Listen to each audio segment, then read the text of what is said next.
I think I've met most people either at drop-off or pickup, but my name is Andrea Reese, and I'm the PYP coordinator here at KIS Rainwood Park. And today our focus for our workshop today is going to be learning about the primary years program. And if you joined this workshop last year, you'll know that this is not me standing and talking to you. This is going to be more hands-on this morning, so which is why you have lots of materials on your desk, or on your table rather. Excuse me. Yes, please. Thank you. I should have brought my clicker. Okay. Ms. Nita, do you want to give the important reminders? Good morning, everybody. Just a reminder of some of our key safeguarding procedures every time you come to campus. Please remember not to take photos when you're on campus of students who are not your children. And if you see other families doing that, if you could please remind them of that as well. And also all of our toilets throughout the school in every building are marked as student and adult toilets. If you can please make sure you use the adult only toilets. And that includes if you're taking a child to the bathroom, a little one, please use the inclusive bathrooms then too. Don't take them into the adults' toilets with you. Okay, so our goals today, our ultimate goal is to build and share our understanding of the PYP together.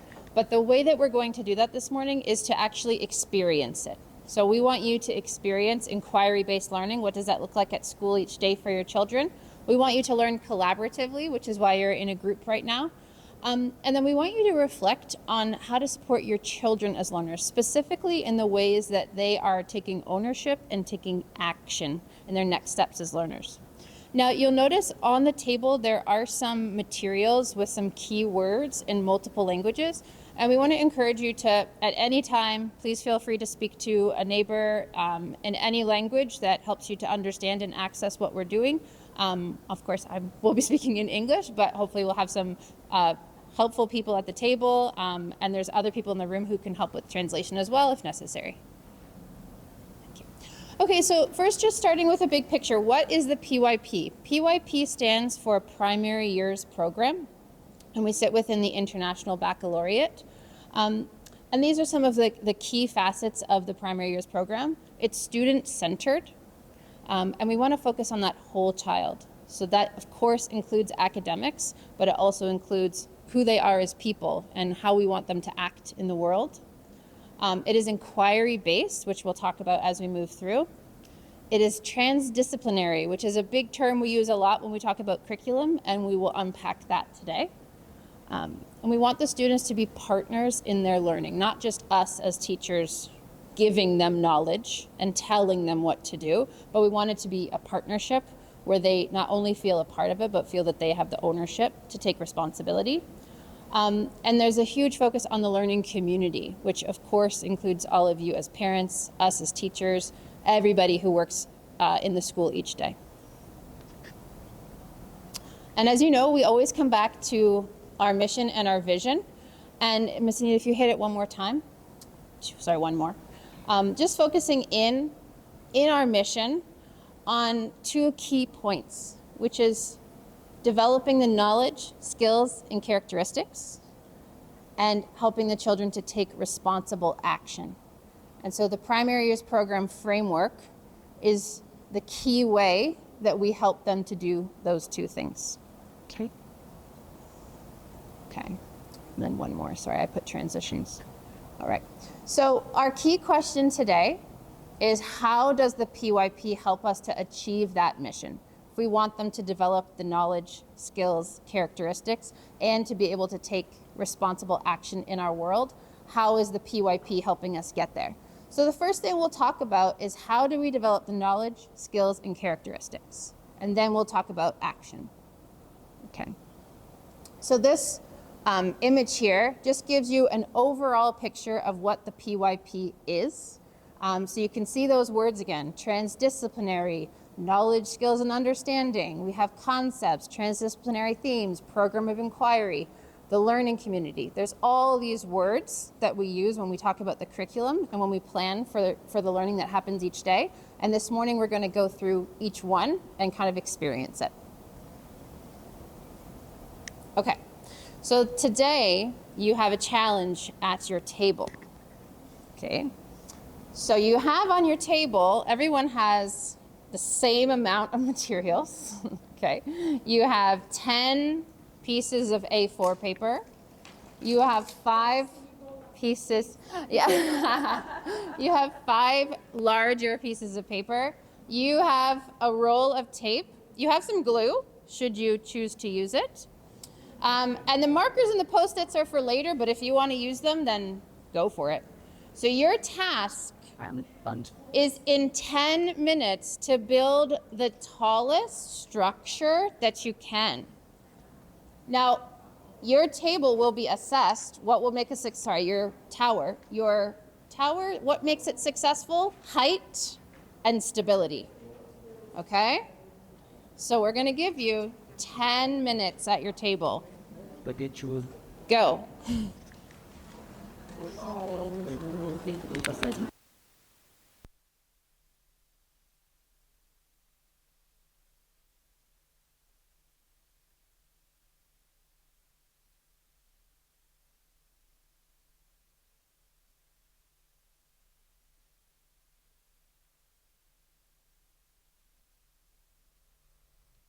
Okay. Okay, have a seat. Don't worry. I will give you a chance to come back to your tower. Don't worry. Okay. Have a quick look around. We have different techniques happening at the tables. Okay, so we're going to do a bit of reflection about that activity. So the first thing I'd like you to have a think about and chat at your table, what subject areas were you using during that activity? If we were in class right now and the teacher was doing this activity, what subject areas would they have been intending for you to learn about? Have a 2-minute chat at your table.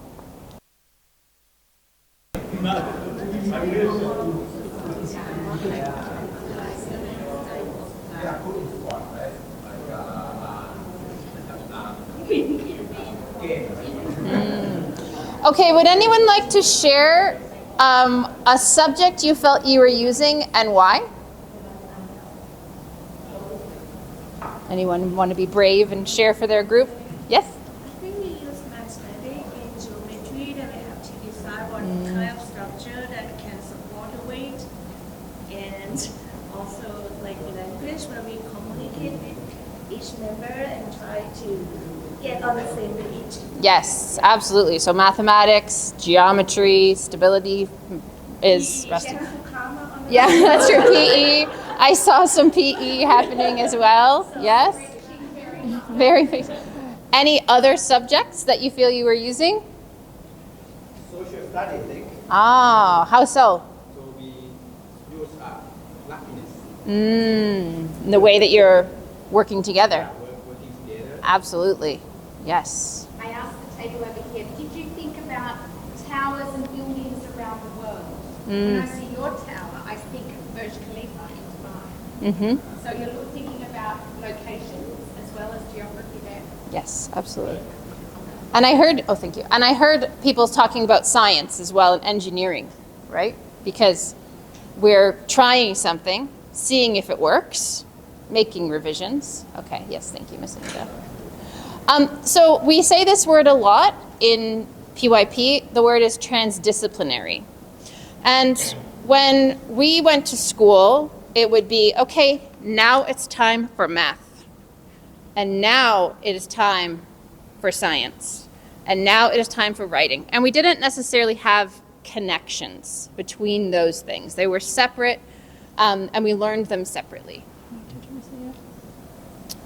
But in the PYP, when we say transdisciplinary, it means that we're pulling from multiple subjects when we're learning through our units of inquiry, because we know that when we learn about similar ideas across and through different subjects, that we can have deeper learning and more enduring understanding and conceptual understanding. And so We often talk about transdisciplinary in terms of our POI. We say POI, and that means program of inquiry. So each grade level has their own program of inquiry, and within EY1 all the way to grade 5, we put it on a big document that shows our entire program across all the years of our school. But this is an example of grade 2. You would have heard at the parent coffee curriculum mornings that there are 6 units in grade 1 to 5. They all fall under a theme, but if you have a look, you can see that this unit, while it's social studies focused, that would also include language, possibly some math, and the arts, so they go together. And then this is a very arts-focused unit, but again, with language, okay, possibly connecting specifically with art and music in their specialist classes. We have a geography-focused unit, which is social studies, but again, you can see how they come together. Science, here we're talking about engineering. This one is very science and engineering focused, but it's never just one thing. So when we say transdisciplinary, that's what we mean. We're bringing those subjects together to help us understand concepts in many different ways so that we can really understand them at a deep level. And just a little bit more straight from our PYP documentation. So as I mentioned, our program of inquiry, we support that knowledge building across subject areas. So we know that from EY1 up to grade 5, that we're building our understanding of science, of social studies, of mathematics, of the arts, in PE, all the subject areas. And as we mentioned, that it's not confined, but rather supported and enriched by those connections. And as I mentioned, that when we know it across different subject areas and we can build those connections and we can have that deep understanding, we can think about it in a deeper way. Okay, so it's time for another reflection. Think back to your tower, or turn and look at your tower, and I want you to have a think. Last year, we talked a lot about approaches to learning, which are the way that we apply these skills, our social skills, thinking skills, communication, research, and self-management skills. So have a think. Which of these were you using during that activity? Have a quick chat at your table.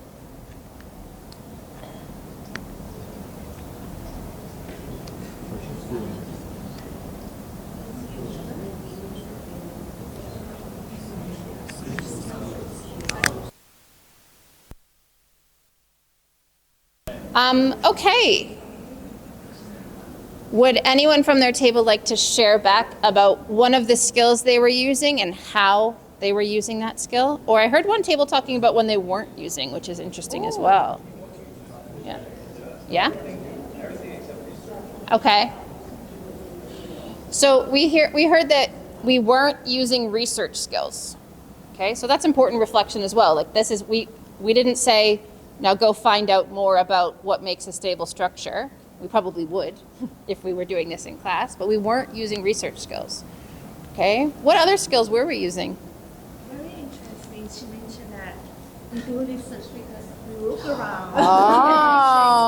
So it's kind of. Oh, I like that. From research. Oh, I like that. Yes, I like that perspective. That's a different way of thinking about it, right? We weren't on a computer. Yeah, but it could be. Yeah, it could be research skills. Absolutely. I love that. Thank you. Thank you for sharing. Yeah. Wonderful. Yeah, so absolutely, we're using social skills, right? We're thinking about listening to each other and who's doing what, okay? We're thinking, of course. We're analyzing. We're reworking. We're communicating with each other. We're speaking. We're listening. We're taking turns. Maybe we're doing some research skills as well. And a lot of self-management skills, right? Nobody said, I'm going to just go actually sit at that table over there and have a chat and a coffee. We stayed on task, right? We were thinking about the way that we were engaging with the task together. What's the difference between social and communication? Oh, that's a great question. Is it- Yeah. So social skills, oh, sorry, yes, great question. So socials, they're of course connected, right? Communication skills would be really specifically like speaking, listening, reading, writing, and the things that go along with those. And social skills is more the way that we are like our interpersonal skills and the way that we're interacting with each other, which of course involves listening and speaking as well. Yeah, so they're very connected. And with the children, we'd be talking about taking turns, listening to what someone says, and then adding your ideas to build on top of that as well. All those ways that who is an employer here or has their own business or is a manager role in something that they do? Quite a few nods. These are the skills that people are looking for in the workplace, aren't they? That they can work in a team, that they can think through different processes and solve problems, that they can communicate with other people, with clients or within people with the team. They can research to get that competitive advantage, and they can manage their time and their emotions in the workplace as well. And this is where IB schools are very different from other types of schools, because it's the building of these skills that's going to give your children that difference, that advantage when they get to their upper studies, when they're doing something like DP in grades 11 and 12 and university. If I could share something from my children, when they went to university, they found that this was what made them feel more successful in their first year of university, because they knew how to work collaboratively with others from different cultural groups, from different parts of the world. They could work in a team. They could communicate with their professors. They could communicate with other people in the team. They had research skills, which they had been taught in the IB system from very small. They weren't just Googlers. They could research. They could ask critical questions. And then they knew the process of how to answer those. And that is super important for your children to know. I can't remember what I learnt in grade 2 about plants, but I know I would have learnt something, remembered it, done the test, and then it's gone, okay? So the knowledge that your children are building now, by the time they're in the workplace, there'll be lots of new knowledge. And it's these skills that your children really need to develop and apply. You think when your child is older and they're using AI, okay? They need to be able to pose critical questions. They need to be able to analyse the information they get back. So we're building these skills right from our EY preps as core skills that your children need in their education plus their work life after school. And these skills aren't just in PYP, but they are part of the MYP, the diploma program, and the careers-related program as well.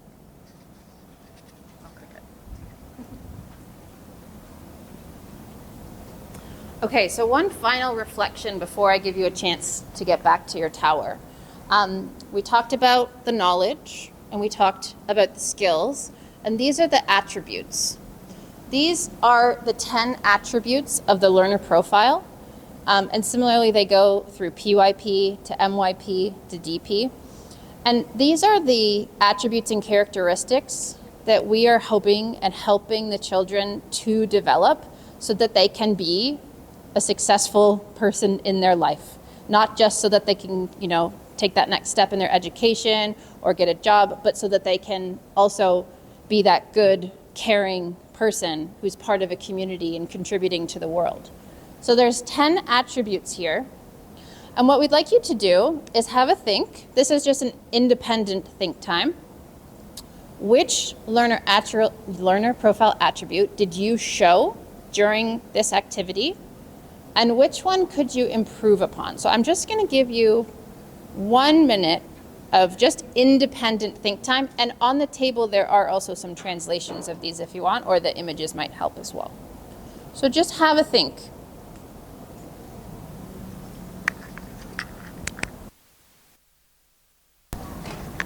Okay, so sometimes we reflect together and sometimes we reflect individually to just have that personal think time.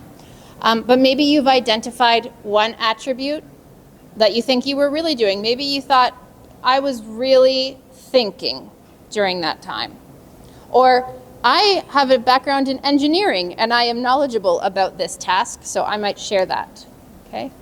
And then you might think, you know what, I might need to be a bit more of a risk taker because if I want my tower to be the tallest, then I might need to take a little bit of a risk and try something new, okay? Thanks, Miss Anita. Okay, so when we look across our entire transdisciplinary program, we can see that we are building knowledge across the subject areas.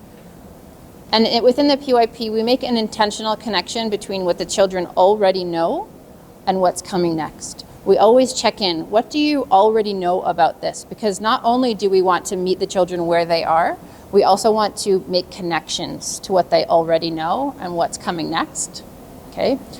Within that knowledge building, as I'm sure you might remember from the curriculum morning, we do have internationally benchmarked standards that support that alignment so that we know approximately the knowledge and the skills that happen at each grade level so that we can ensure that our units are really purposefully built on a progression of knowledge through the subjects, and that we're always intentionally developing those skills and the dispositions of a learner.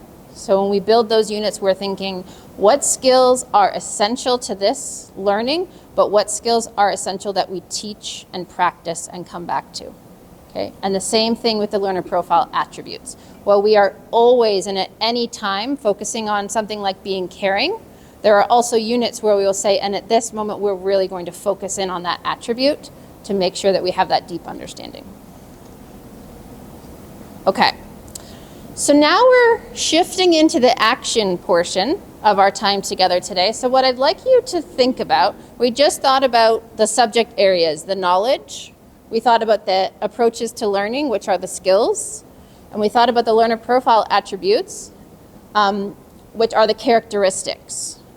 So I'm going to give you a chance to go back to your tower. However, I would like you to intentionally decide what it is that you might improve. That might be as a group that you want to look at the actual structure and think, as scientists, as engineers, what do we need to improve upon? Or you might say, you know, I would like to be a bit more of a communicator this time. I would like to try to speak up or maybe listen more. So you set that own intention, and then we'll give you 5 minutes to make some adjustments. Okay? All right, when you're ready, go for it.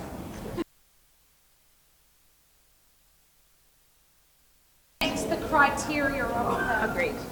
of the grade level expectation. Yes. So that's a good thing.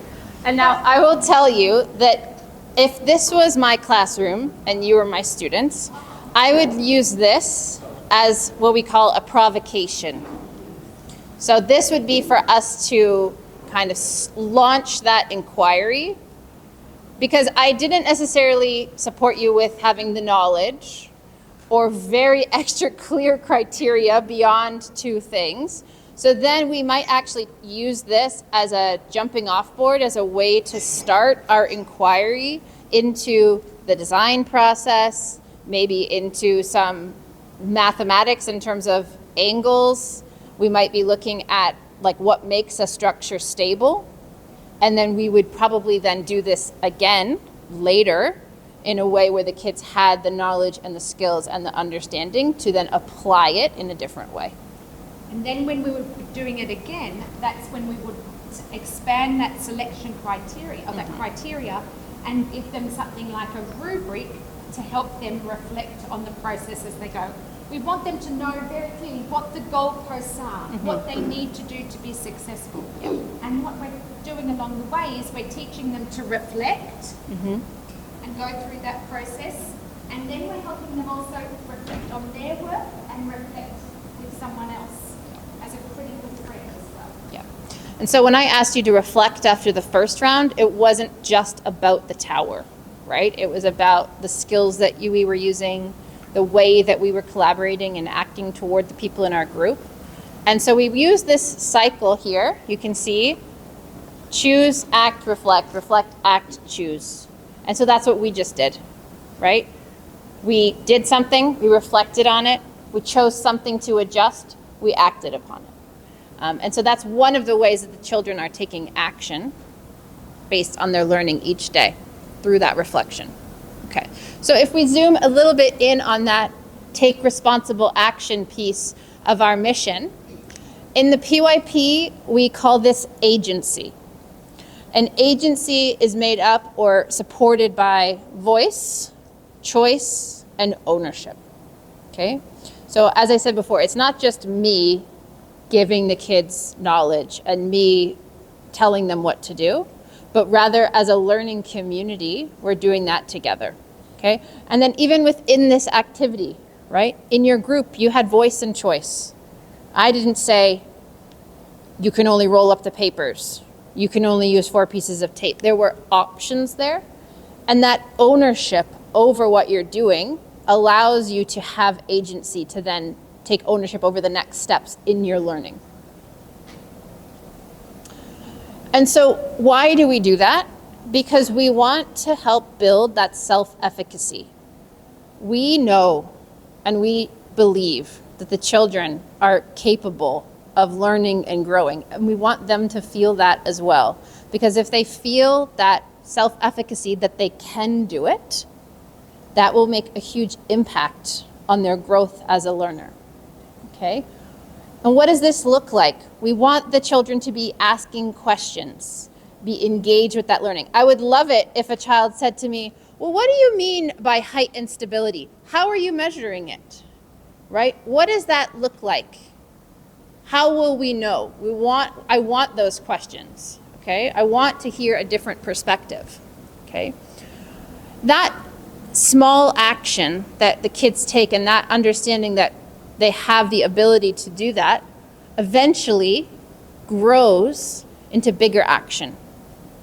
Okay? Because while it might start small, we do that all the way from our youngest learners up, and it starts to look different, and it might start to look a little bit bigger as they grow, because one of our goals is that they're thinking about the world, that they're internationally minded, that they're thinking about others and attempting to contribute and make the world a better place. So it's that huge goal of actually in their life that we want them to have agency, but we have to start small in order to get there.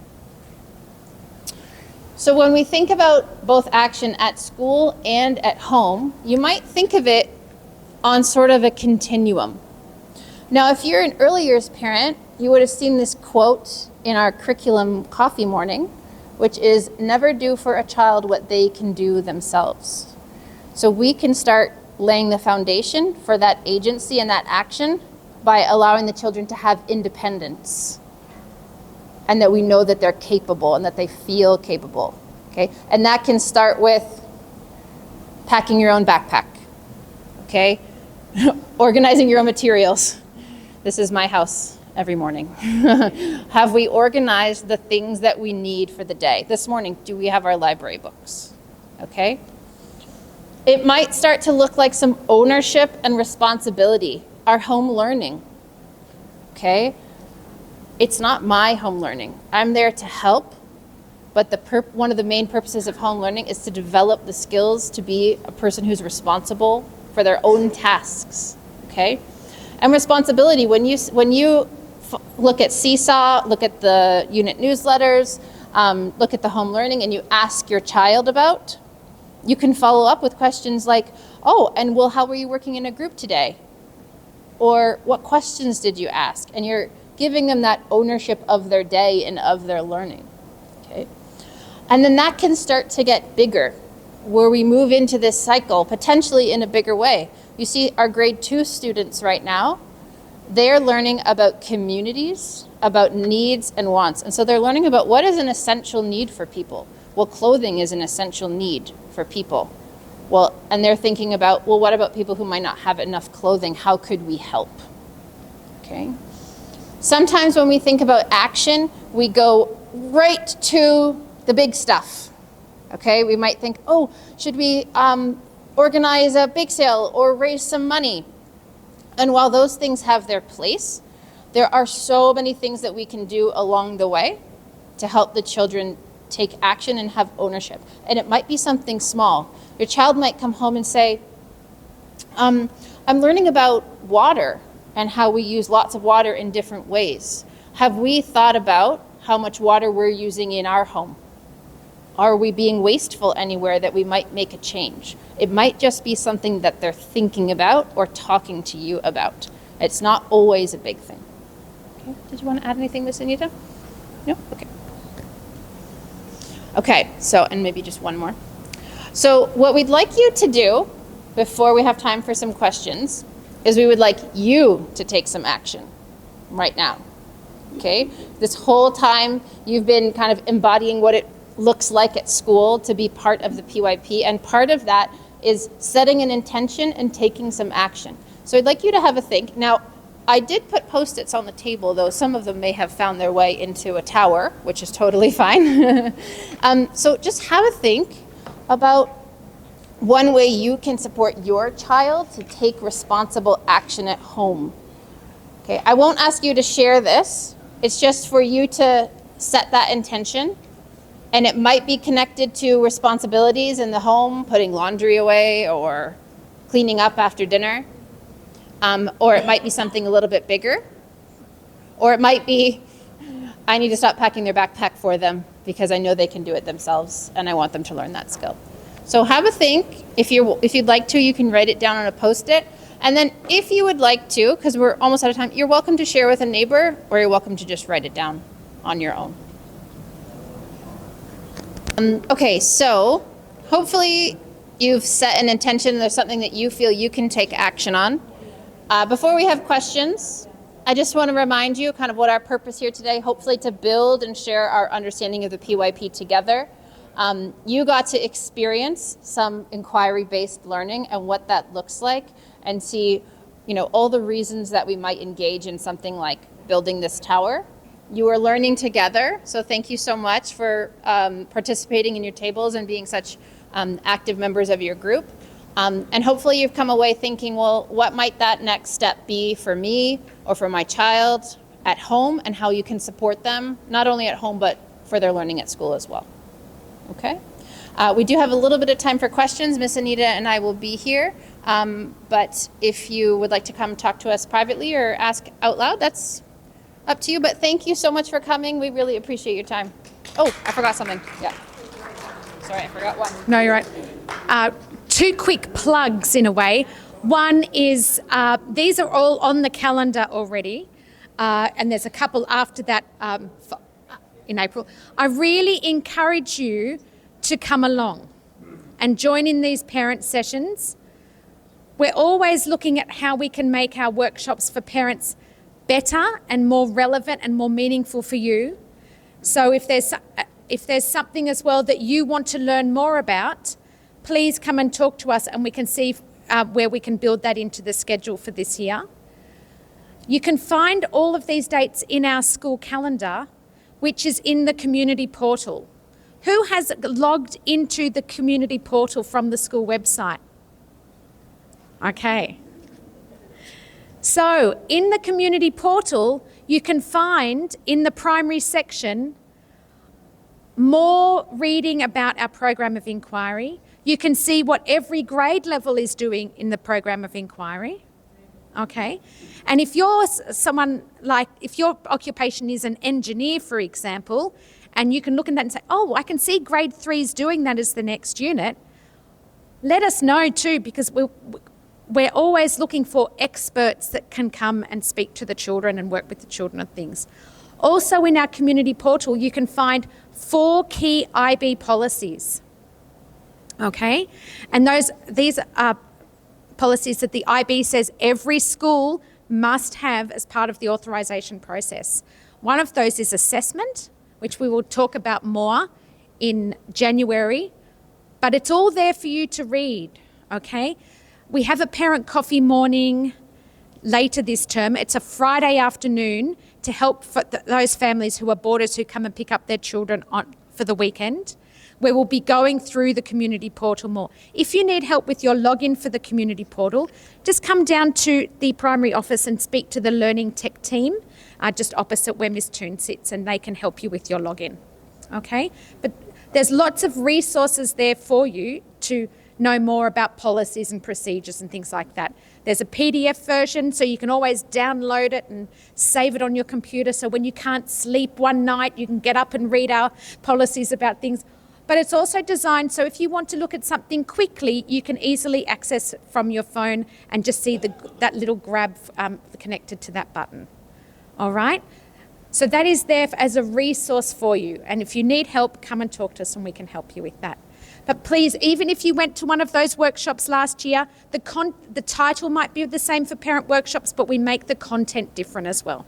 Okay, so it'd be great if you were to come. Our next one is on the 17th of September, and that's when we're focusing on, it's for grade 3 to 5 parents, focusing on MAP parent information. MAP testing is standardised testing that we do twice a year from grade 3 through to grade 10.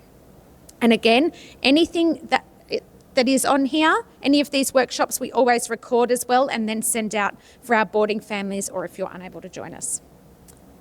Yes? Will you be sharing the WIDA assessment on the math test workshop as well? WIDA is only for a small group of students, not all students. No, it's only for the children who do WIDA testing are students who are receiving an intervention for English language learning support. Okay, so not everybody. Okay? That's a great question. We've got some occupational health and safety risks happening in this room. So Andrew and I will be here for a little bit longer. Andrew is then going to go and teach. Thank you very much for coming. Thank you for being so willing to embrace what we were doing and connect with other parents. And that's being a risk taker as well. We really appreciate it and thank you very much for coming.